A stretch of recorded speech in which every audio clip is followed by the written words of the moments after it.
Dans cette partie de la formation, nous allons explorer la première étape de tout projet d'analyse de données, la collecte de données. Alors, qu'est-ce que la collecte de données? La collecte de données est le processus par lequel on rassemble les informations à partir de diverses sources pour en faire une analyse. Tout projet d'analyse de données repose sur cette fondation qu'est la collecte de données. Sans données de qualité, nos analyses ne peuvent pas être fiables. Avant de plonger dans les exemples, il est important de noter qu'il existe deux grandes catégories de sources de données, internes et externes. Les sources internes sont celles qui se trouvent au sein de votre entreprise ou organisation, comme par exemple les bases de données clients ou les rapports de vente. Les sources externes proviennent de l'extérieur de votre organisation, comme les études de marché public, les sondages ou les données collectées via Internet. On va lister maintenant quelques exemples de sources de données. Bien sûr, ça ne sera pas une liste exhaustive, car il y a tellement de sources de données. C'est juste pour vous donner quelques exemples. Alors, la première source de données sont les sondages. Alors, en particulier, les sondages en ligne sont un excellent moyen de collecter des données. Par exemple, un questionnaire en ligne sur un site web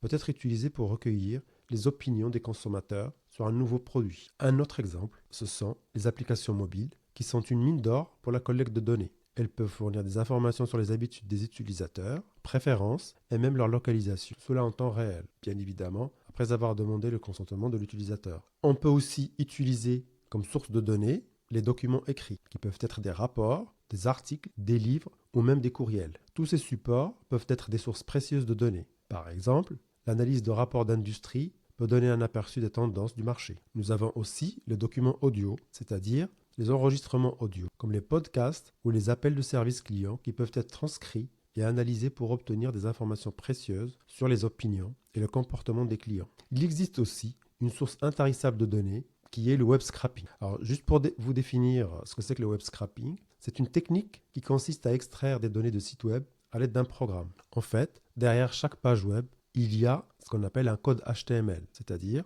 une formulation ou une représentation de la page sous forme de code HTML. Ce code HTML peut être récupéré par un programme et analysé pour en extraire des informations. Par exemple, le web scrapping peut être utilisé pour collecter des informations sur les prix des concurrents ou les avis des consommateurs sur des forums en ligne. Cependant, il est important de noter que l'utilisation du web scrapping doit toujours respecter les lois et règlements en vigueur. Cela inclut la conformité aux termes et conditions des sites web ciblés, ainsi que le respect des lois sur la protection des données et la vie privée, comme le RGPD en Europe.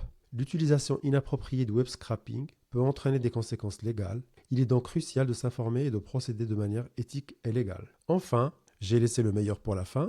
Il s'agit d'une source très importante et très accessible qui regroupe les sites orientés vers le data dont je cite ici quelques exemples. Les sites que vous voyez ici sont des sites web qui sont des sources de données librement accessibles et peuvent être utilisés sans risque légal, contrairement au web scrapping. Par exemple, des plateformes gouvernementales comme data.gouv.fr en France fournissent un large éventail de données publiques sur des sujets variés, allant de la démographie à l'économie en passant par l'environnement. De même, des organisations internationales telles que l'ONU ou la Banque mondiale mettent à disposition des ensembles de données sur des thèmes mondiaux. Ces sources sont extrêmement précieuses pour les analystes de données, offrant des informations fiables et souvent mises à jour régulièrement. En plus de ces bases de données gouvernementales et internationales, de nombreux sites web proposent également des jeux de données dans des domaines spécifiques, comme les statistiques sportives, les tendances météorologiques ou les données de santé publique qui peuvent être utilisées pour des analyses approfondies. Je vous encourage à naviguer sur ces sites. Ils comprennent évidemment chacun un moteur de recherche qui facilite la recherche de jeux de données sur des thèmes très variés.